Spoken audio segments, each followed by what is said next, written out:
Welcome to Unqualified Advice, the show where we try to make sense of business, investing, and life with just enough experience to get ourselves in trouble. I'm Sean, and he's Dan. We both started different careers, Dan in IT, climbing the ranks to Chief Technology Officer in New York, and me in manufacturing, managing production quality across 3 countries. At some point, we both decided we didn't know enough. So we went back to school for our MBAs. Me at Columbia Business School, and Sean at the University of Houston downtown. And after all that, we figured the best way to share what we've learned and what we're still figuring out is to start a podcast. So, if you like deep dives into decision-making, business strategy, and the occasional half-baked investing theory, or just enjoy listening to 2 guys challenge each other's ideas and occasionally admit when we're wrong, you're in the right place. Welcome to Unqualified Advice. Happy Sunday, Sean. Happy Sunday, Dan. Happy How day. are you? How are you today? I'm good. Kind of woke up late. We went over to a friend's house yesterday for a kid's birthday party, and we had a great time. And then I think I was just exhausted. / probably had an extra glass of wine, and got some extra sleep. So I'm feeling just fine today. Well, excellent. I've been thinking recently about something, and I want to. You're feeling bright and fresh. I want to test your knowledge here. Okay. Have you ever heard of the phrase "sold down the river"? Yes. Do you know what it means? No, not before you prompting me to look it up the other day. So, when you pointed that out, I was like, yeah, it's one of those colloquialisms that like it comes and goes. You think you use it correctly, and I've never looked it up. Sold down the river. I just felt like, I was writing on the emotion of how that felt, not any sort of like, where did this phrase come from? It's actually a very kind of dark phrase. Very, very dark phrase. And what brought it to my mind was actually my history teacher wife was talking about the writing a lesson for I think it was 1870s, somewhere in there.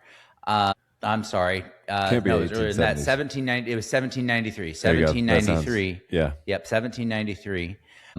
I knew that wasn't right because I was like, that was after the Civil War. Yeah. 1793, when one Eli Whitney invented the cotton gin. Mm-hmm. And the cotton gin, it mechanized the sorting or the picking of the cotton bolls from the seeds and the husks, as I recall. It was like not the picking of the cotton, but the first step in processing the cotton. Yeah, which was very manual and very, very, very manual and slow. And so you would think that this invention would reduce the need for labor. Of course, at the time, all enslaved people, terrible dark time, which is also then the origins of the phrase get even darker. As the processing got very efficient, the need for the production of the raw material got way heavier. Yeah, you would think that you first hear this and you think, well, it mechanized, there were machines involved now, so the people were less important. But it actually changed the whole entire equation such that the people were more important, right? Precisely.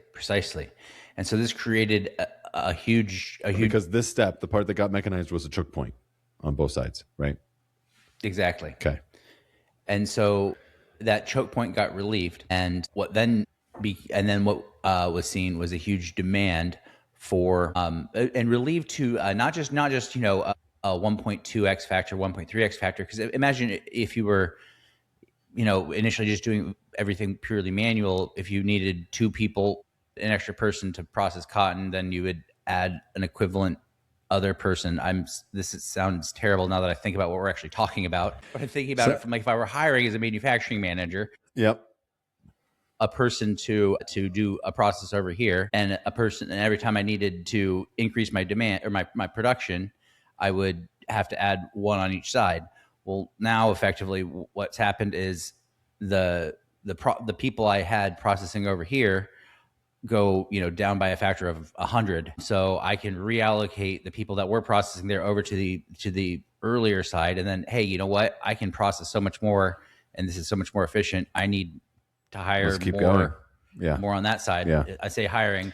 In the time, though, these were enslaved individuals, and so it was not a good thing. And ended up the phrase being sold down the river was that people were literally being captured and sold down the river, sent back down Mississippi from states up north into enslavement.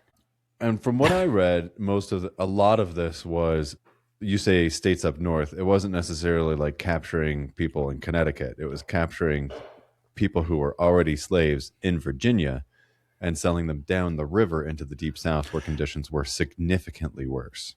Actually, yeah, that is by and far the large majority of it. There were some. My wife was telling me some stories of some specific. I'm sure. Those are the more, yeah. Some other terrifying things that happened. People being, all kinds of nasty stuff happening. Yeah, still happens. Slavery still exists in the world. Yeah, unfortunately. But to me, despite the dark history, it was an interesting analog to our current times, right? Say more. Well, I mean, it's kind of the Jevons Paradox of the whole thing. Now we're getting academic. So, as we're having certain tasks that are becoming more and more automated with, AI continually to rapidly progress every few minutes, it feels. Yeah.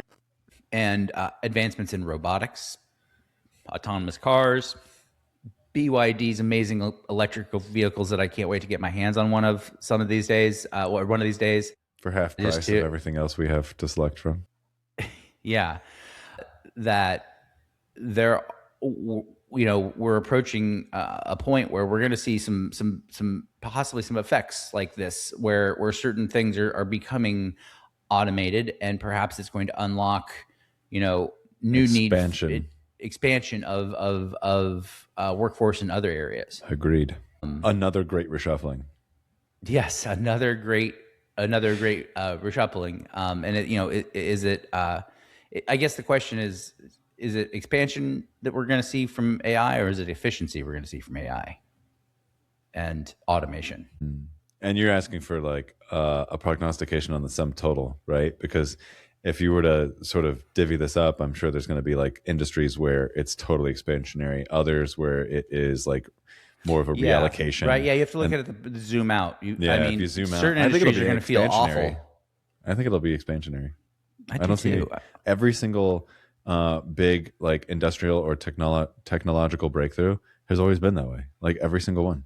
There might have been like a short-term, troubles spot, right? As people retool and reshuffle and figure out like where the resources are getting reallocated. Pain is pain. I don't think that's unavoidable. So when you're in it, I think it feels probably worse than what the actual trajectory ends up being. You know what I mean? Like almost like fog of war in the midst of the change feels damning to a lot of people. And that's why I would say we need great leadership now to take us to the other side, where lives on average in total improve.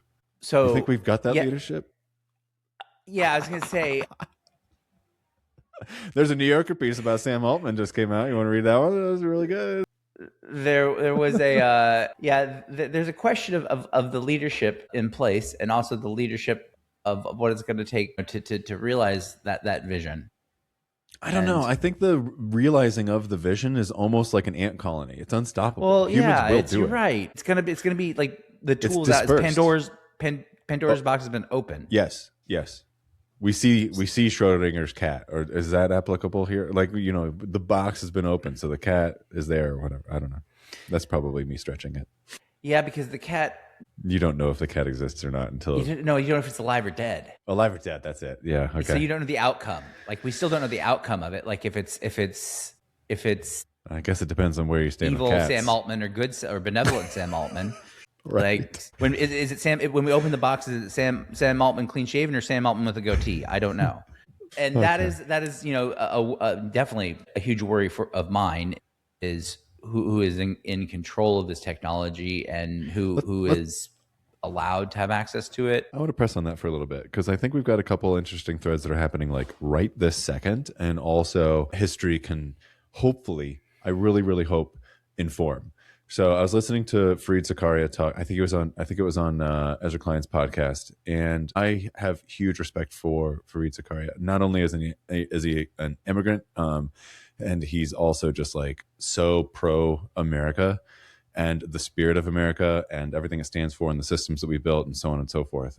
Because I think he also has intimate understanding of what and why, not just what is today, right? I think a lot of people spend a lot of time throwing stones and being frustrated rather than like understanding some of the whys.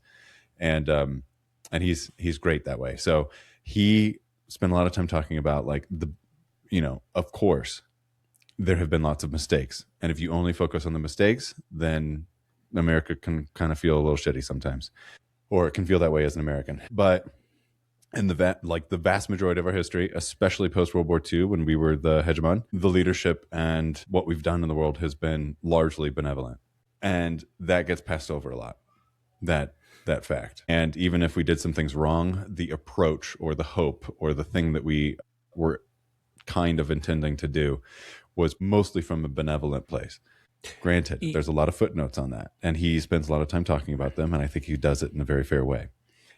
If the AI paradigm shift is going to happen, who would you want leading it? Based on history, not just today's leadership, this very, very, very moment, because leadership changes quite frequently in this country.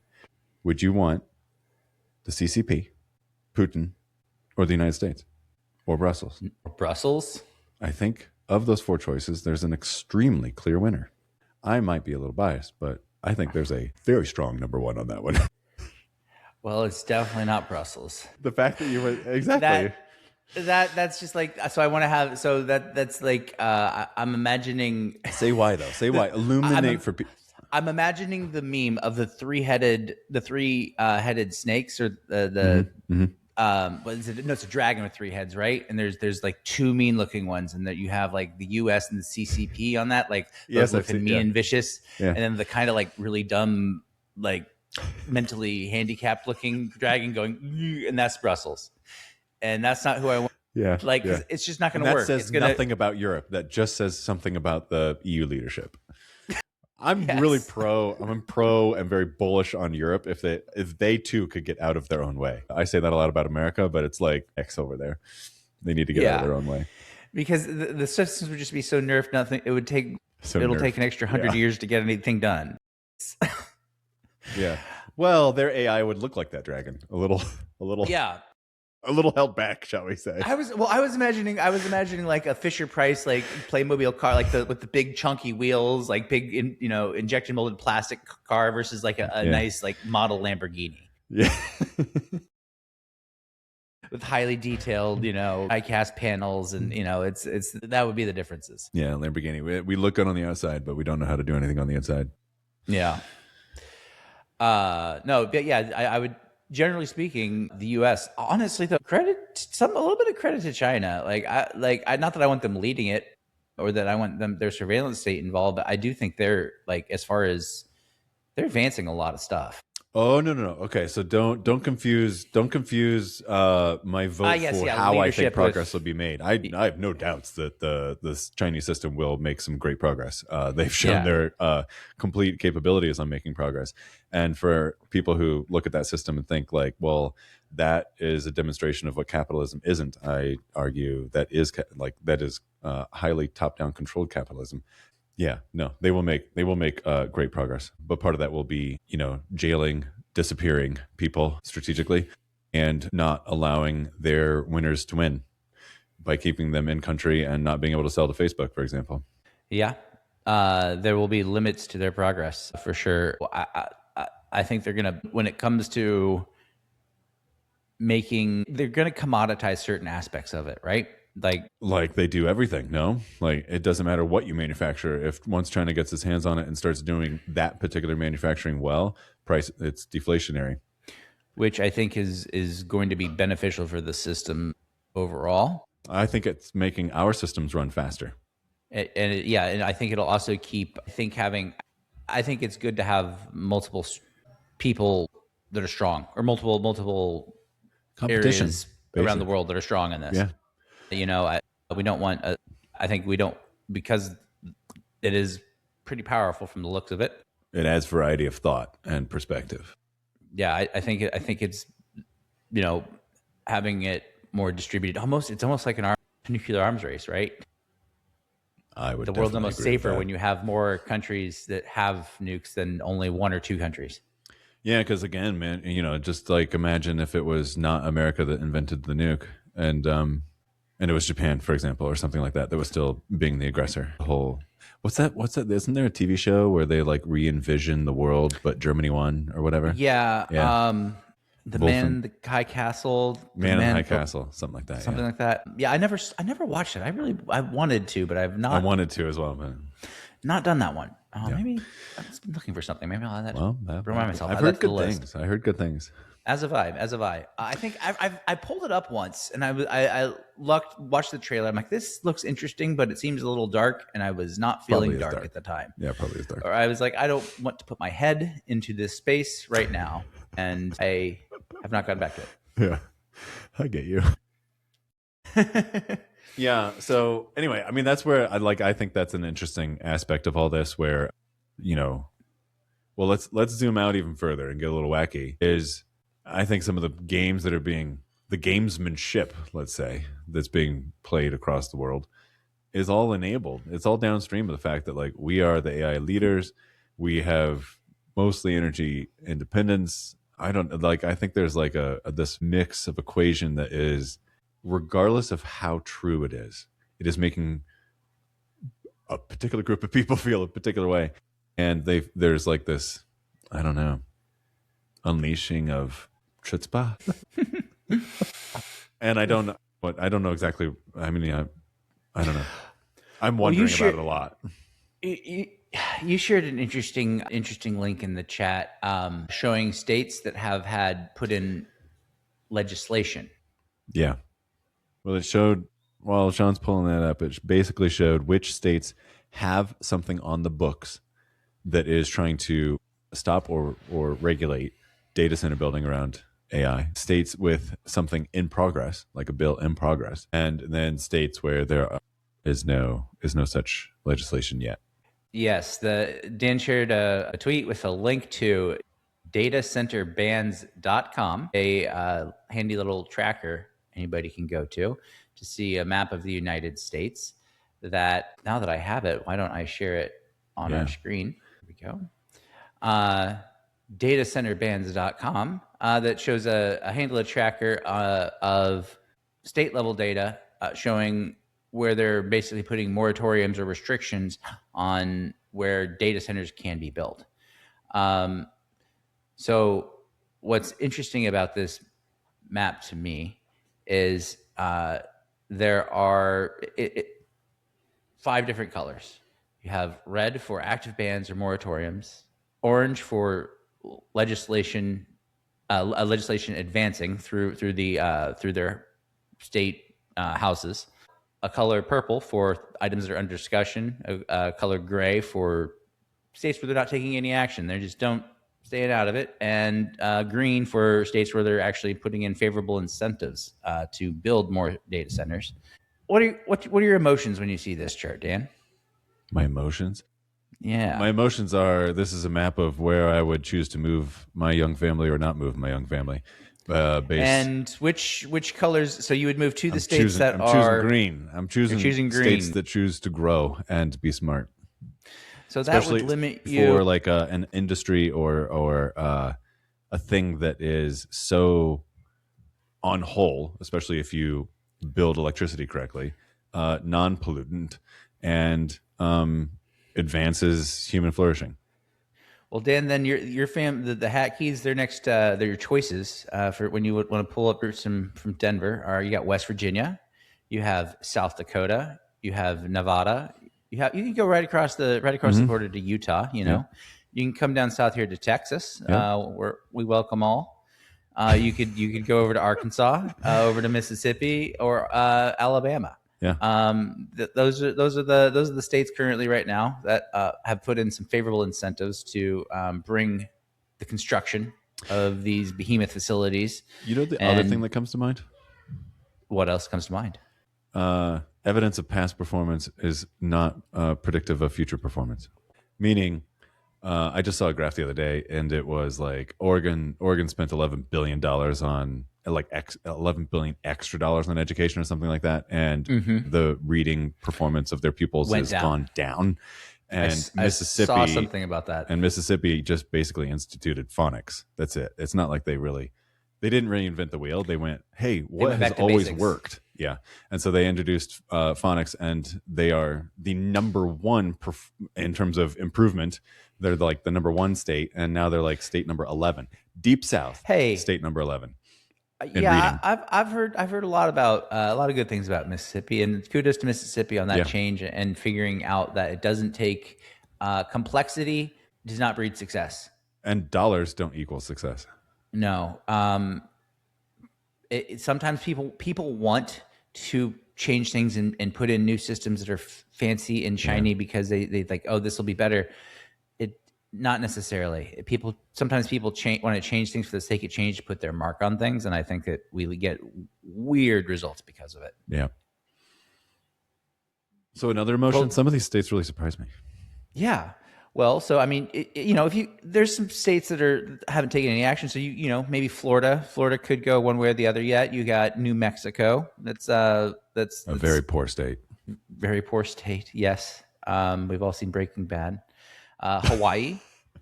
I think probably a little tiny, but maybe you could get something out there. I would put them in the. They will do. They'll go red hard soon. Yeah, it's the anti-growth issue get over there. Yeah. Alaska. They'll probably just keep ignoring it, I would guess. Yeah, I mean, I think another interesting. I don't have an answer to this. I have thought processes around it. I could tell you why I think the way I think, but Alaska is very far away. So, like, I know sending the amount of signal that you send to these data centers is really small. It's not like you're downloading YouTube videos, like the YouTube video server you want as close to your house as possible. So you want all of that distributed amongst lots of data centers, because the further away you go, the latency goes up, and video and audio get worse that way. Mm-hmm. With AI, you're sending like small little text packets mostly. And so your distance to that data center matters less, I would think, right? So like, I don't know, Alaska seems like one of those, if you're using the old paradigm of data center builds to serve people, you'd be like, no, you don't need a data center up there. That's crazy. But with an AI data center, it's more like, is there clean energy and distance from potential AI doomers who will conduct violence? Alaska might work. That's an interesting question. Are you close to Russian missiles that could? Well, Alaska's a little too close. That if they wanted to get aggressive, that could be a threat, as we've seen in the Middle East. Yeah. I mean, they're talking about data centers in space, so why not? Right? That's one of the reasons SpaceX is trying to inflate their value of the IPO. So is that where that's where they want to spend the dollars? That's one of the things they want to. They're saying that is why they're going to be worth so much is they're going to build data centers in space, which I mean isn't. I don't think it's not as crazy as it sounds. Absurd or insane. I think it's 100% solar power. The sun's on all the time possible. if you build it in the right place. Yeah. It's worth a shot. Let's see how it works. And going back to like the packet size and latency, like if that truly does matter less for these particular workloads, then that's an interesting. It's like you're not going to be serving YouTube videos from space. I mean, one day you probably will be, but like, no, that's not what that data center is about. No, exactly. It's cold up there too, right? Well, you can still get good, download speeds from Starlink, where I know that the data is not being served, but it's got to pass through that satellite, right? Is that, is that a different rate? No, or things have just changed a lot. Okay. I'm not enough of a network expert to understand how, I would think that this, what would be the difference of using YouTube on, your boat? It used to be Starlink. unusable. Be unusable. Starlink has changed that. Yeah. Yeah. I know the low Earth orbit satellites and the the way they set up their arrays is specialized. Distance. Yeah. Anyway, but yeah, there's a handful of states that haven't taken any action, but there's some states that I'm surprised are kind of red. Like Indiana surprised me. That they really surprised me, especially coming out of you and I sort of like doing the graduation into GFC. The state unemployment rate was like 14 or 16%. The unemployment rate amongst our age cohort was well past 20. The industrial north there just got decimated, and it's kind of like guys, like, bring in some, all I read about while I lived there during college was the Indiana brain drain and what are we going to do to keep our graduates? It's like, all right, well, building and maintaining and operating data centers would be one way to do that.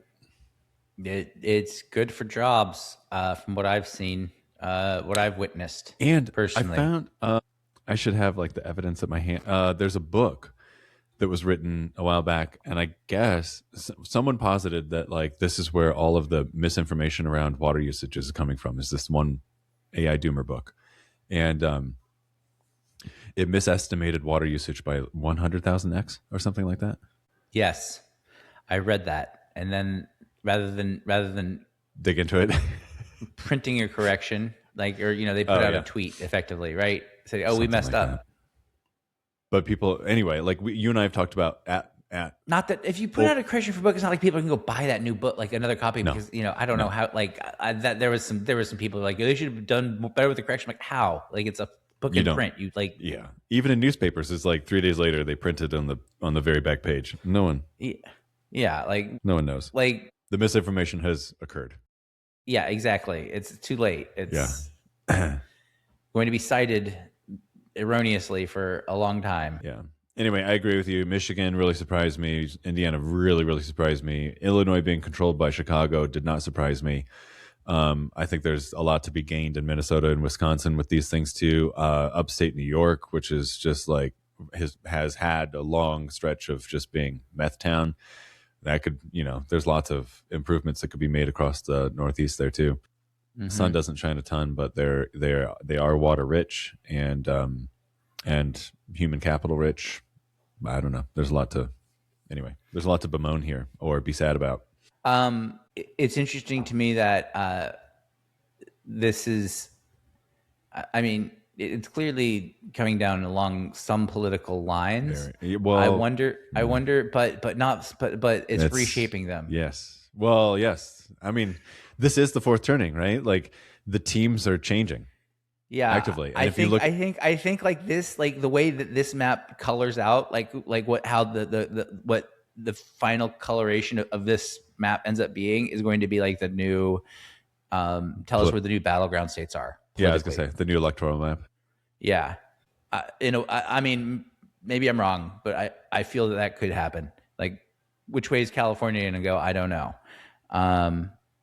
But adoption of this kind of technology but here's the thing: these are basically NIMBYs too, right? People just don't want it in their area because they're worried about power costs. I don't know what all the states are, or perhaps why they're banning them, or why they're putting. Let's look. Yeah, these are mostly about power usage, right? I'm gonna guess. So if so here, let me propose something. If states want to grow, they're going to need to have their legislators focus on how to increase power supply within their state lines. Or I would argue, don't let the government do that, and instead just create an incentive and say, we will give you, 3 years tax free if you build your own power plant as well as the data center. Part of your plan has to be both. And then have some stipulation around the power mix or the fuel mix, I mean. And I like that. I like that a lot. That way you just incentivize, like, do come here. We will help you come here. However, no, Dan, I'm going to push back. I don't like that enough because there's the other electrification that has to happen for us. We need more power. And there needs to be I feel a better push for it. And okay. Well, so one of the stipulations being you have to build 125% or something. Okay. Right? Think about what you want. Don't tell me like yes or no. Think about what would make this be the right incentive design for a flourishing state. Then if you're doing that, then you're violating some other principle in me, I feel. Well, because now the data center is now subsidizing the EV market that I want to get going. And everybody needs to contribute here. So I need, this is not a bad idea though.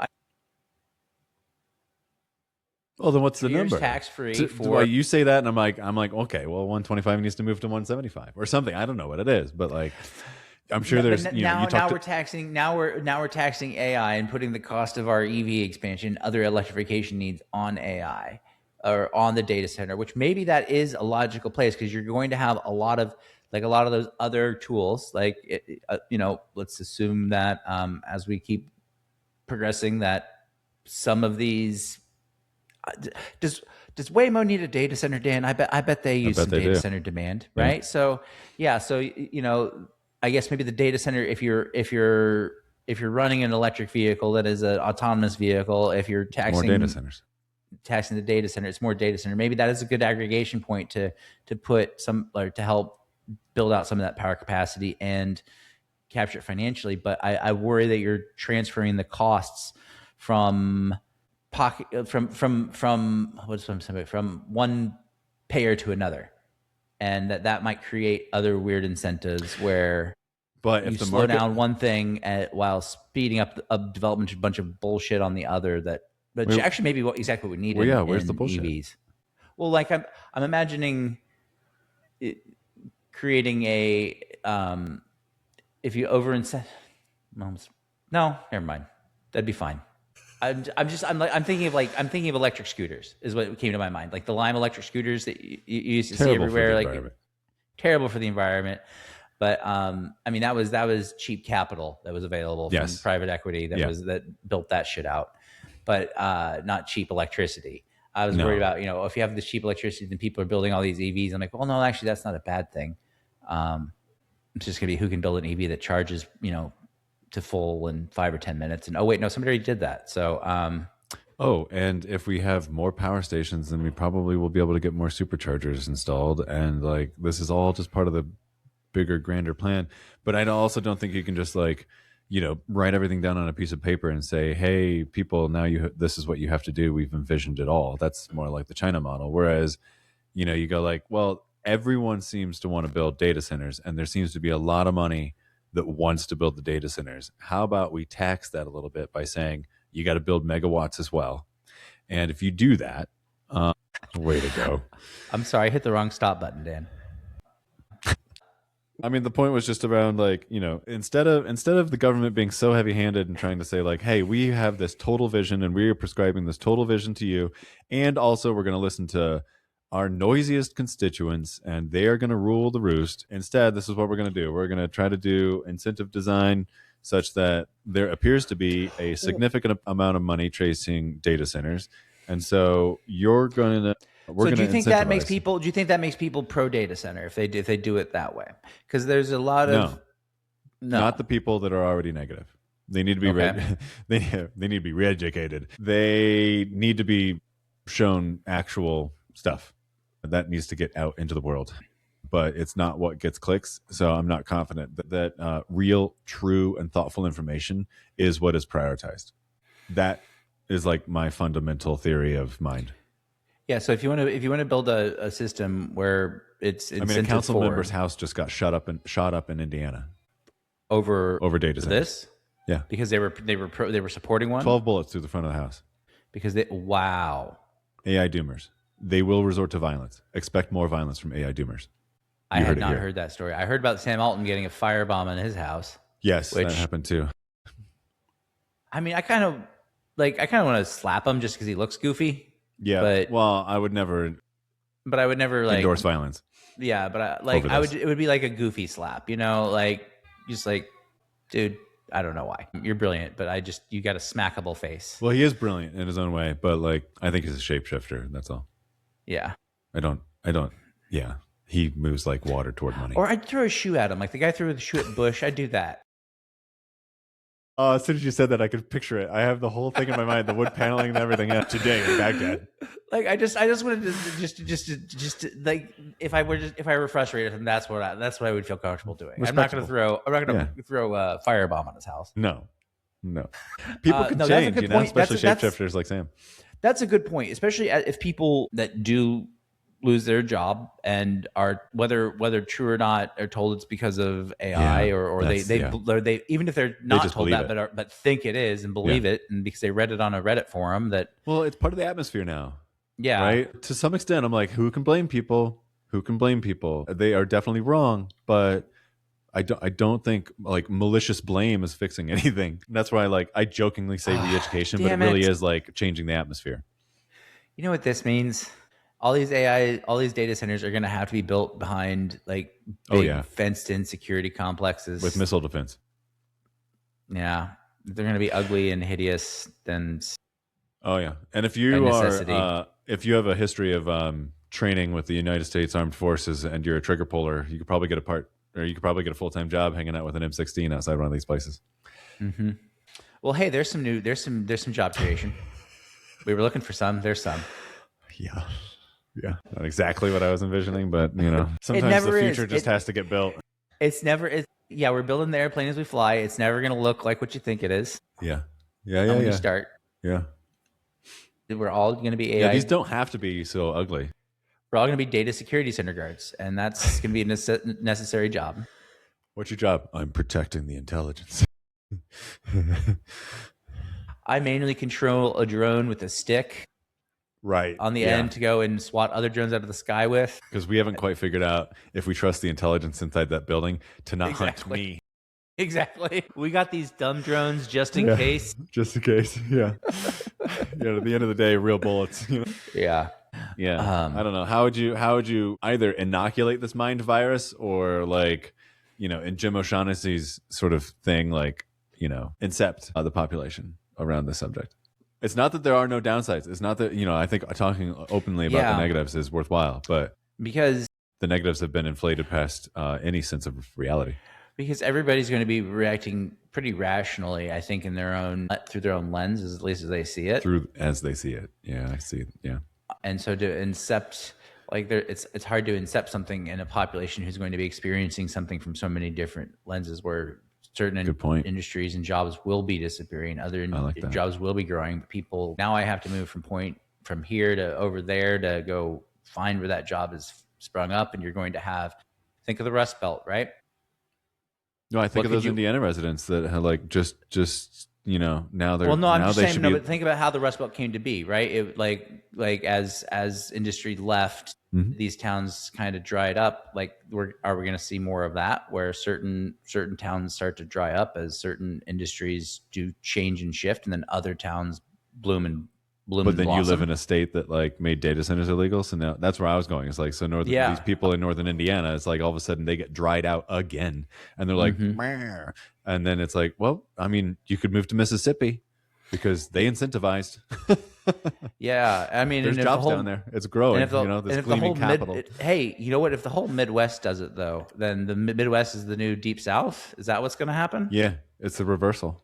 Yeah, and that's why like, when you sent the terrible maps in response to the data center map, and I said yes, but this looks like it's an inverse of historical norms. That's why I said that. Right. Yeah.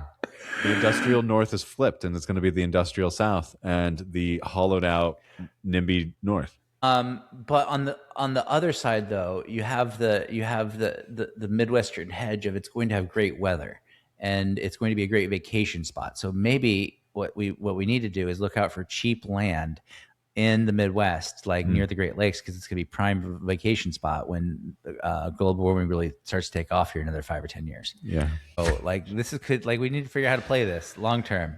Cottages on Lake Michigan. Yeah, cottages on Lake Michigan, and as far as the eye can see. And real estate in office real estate in Mississippi. Yeah, exactly. And Arkansas. I mean, double down on the Walmart fortune. Yeah, I would think Georgia would be a prime location for some of this growth too, with the new power supply they're bringing on through the volatile reactors. Seems like they're a little more pro growth. Well, it was a red state. I don't mean that. It was a red state on the data center ban.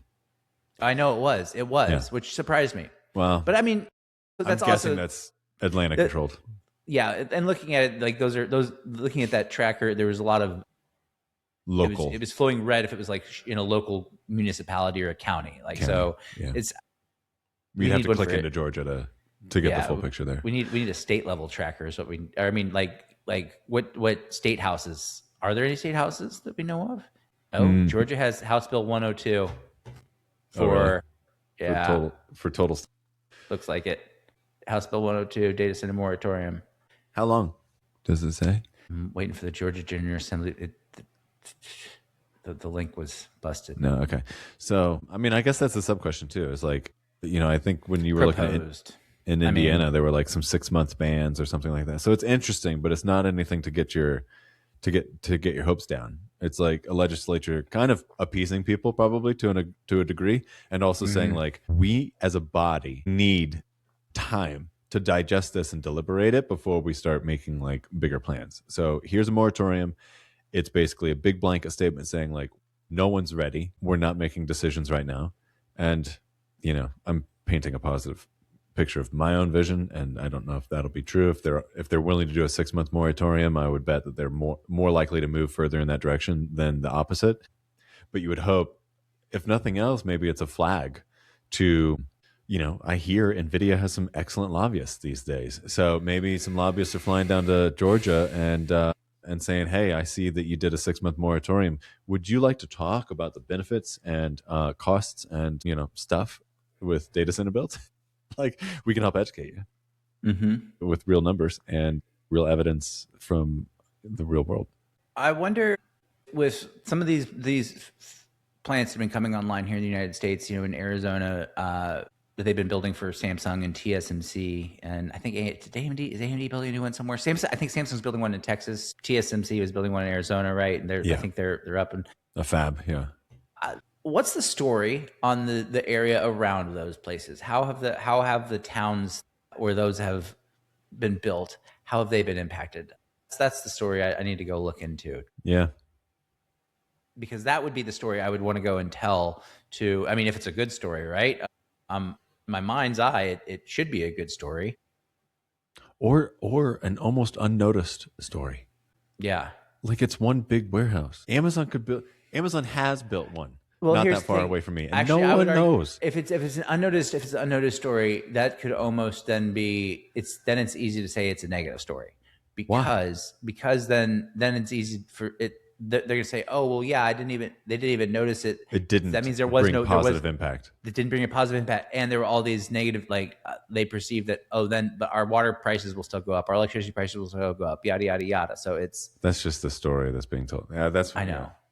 Because that narrative needs to change. I don't think anybody's waiting on evidence, which is I don't know. I just if there was like some town where there's like, hey, we put in this chip plant and this data center, and like there's all this booming economy here now. That would be went up $15,000 on. Yeah, that's a story that they could then sell, right?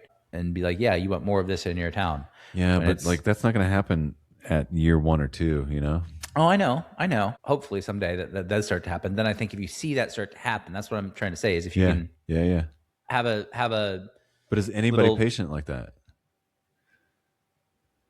Not independently, we're not, but as society, if this will happen over the next 3 or 4 years, then eventually we can start to change these minds. Like it's not going to, there's not something we can do today that's going to go change everybody's minds tomorrow. It's going to be these series of events that have to occur for people's minds to change. And that's what it goes back to, like, you're not going to change the minds of these red states or whatever. You're going to, the states that are welcoming are going to get things built, and they're going to flourish further, which is why I said, if this is a map of, if I were moving, I would be just not, I'm being a little bit flippant, but like, I would look at the green states and say like, these are the places we should move because at least they want to do things. And that says a lot about economics and flourishing and receptiveness to ideas. Even I think it goes down to like that flavor of like, are you free of mind? Some of those red states, I think having right thought is possibly more important. That's what I fear. Yes. And in case somebody tuned in here weirdly at the late minute, the red states being the states that are against data centers, not generally for like the Republican Party. Every single This is not, well, it is political, but it's not. Yeah, it's exactly. not capital R Republican red. We'll have to talk to Will and have him like redo the colors. Can you make the red states into fuchsia so that I can say fuchsia every time? Fuchsia states. As in refusal, fuchsia. That's what we're going. There we go. I like that. That's not bad. That's not bad, and it's still in that warm tone family. So I'm with you on. If I were moving, I would be wanting to move to somewhere that's going to be encouraging policies that Try. they're going to make the area economically viable for years to come, right? And if you're in a spot where you're actively steering this away, all you're going to do is create in a way just hurting children. Yeah, like if you're season already made it, then this really has no effect on your life, unless you have kids or grandkids, because it will affect their lives. So wait, let's do a quick check-in before we part ways. Who's in control of Hormuz these days? Or this hour? I was just looking at some push notifications, like headlines, before coming in here to record with you, and I'm like, "Oh wow!" The last I heard is we were also going to blockade it. We were clearing mines. The last thing I saw was that the president of the United States of America was threatening to blockade the already shut down strait to prevent the 7 ships that are getting through, I guess, out. I'm to be like, even if you open it, then I'm still gonna control it. I think we should just go ahead and fill it in and pave it and make it a parking lot. Has anybody considered, like, if we put a baseball stadium there, you could get a lot of just recurring revenue from the parking. Let's bring some. Yeah. Sean, you and I will create a fund. We'll go straight up face to face with the Kushners and try to rebuild this world.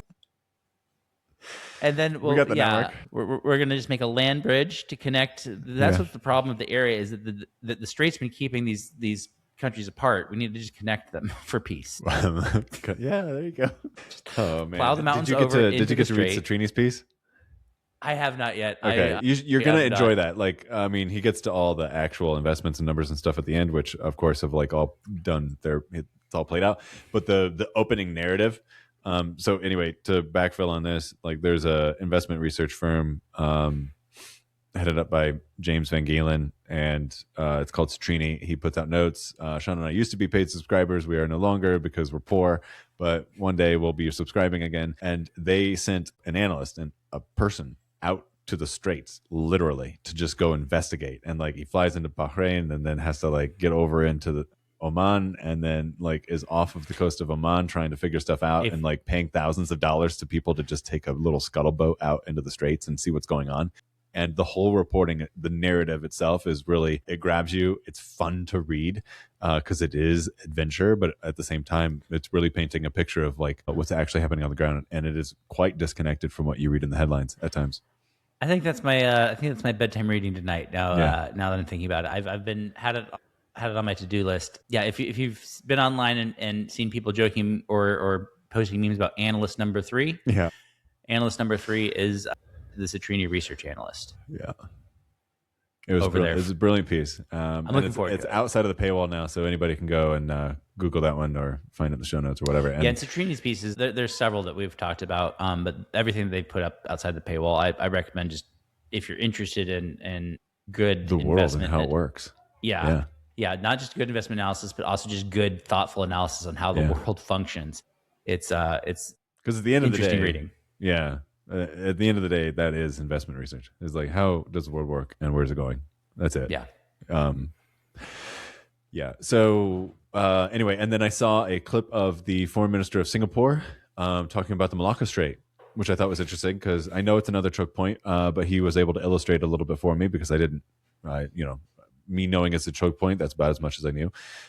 More traverses the Malacca Strait than the Straits of Hormuz, in part because the mix is so much bigger, like container, the total trade going through Malacca is much higher. And the narrowest point of Hormuz is 21 miles.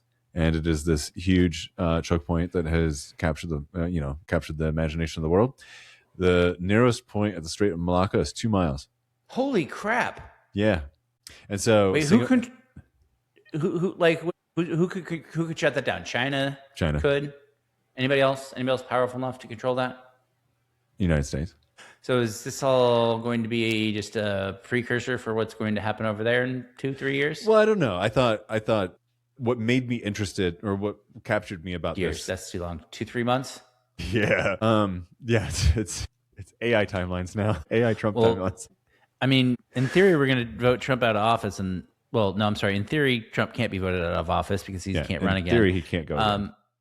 Yeah, in theory we're voting for a new done. president in a couple of years. So yeah, I would Let's imagine pin that real quick because I do have a question for you on that specific topic because we might as well start broaching it because the rest of the world is beginning to. However, the foreign minister of Singapore, I found his comments interesting because he basically was like, I had talks with the foreign minister of Iran before the war, and I will engage him again, and blah blah blah blah blah.